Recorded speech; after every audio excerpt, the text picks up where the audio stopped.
dhafarka ziyaaradii 12aad ee Sheekh Aadam Sheekh Cumar Sheekh Cali Sheekh Yuusuf oo loo garan ogyahay Sheekh Aadam Dheere ayaa xalay lagu qabtay xarun diimeedka Sheekh Aadam Dheere kuna yaala xaafadda Geed Jacayl degmada Warta Nabadda ee gobolka Banaadir.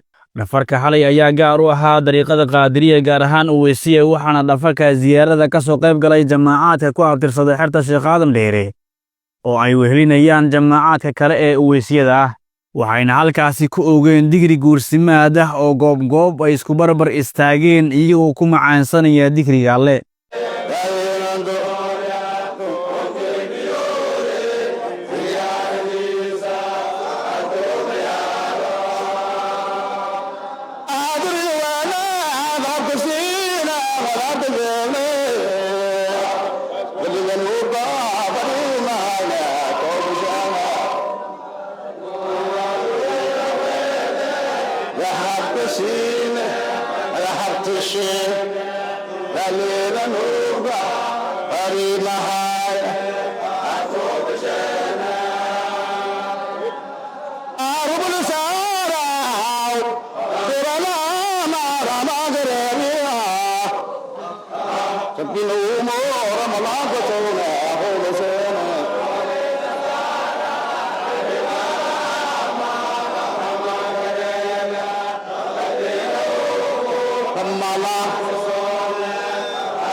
digriga inta uu socday waxaan la hadalnay Sheekh Cabdullaahi Sheekh Cali Iftiinshe oo ka mid ah khulafada xerta Sheekh Aadam Dheere isagoo u mahad celiyay dhammaan jamaacaadka ka soo qayb galay dhafarka ziyaaradii 12aad ee Sheekh Aadam Dheere.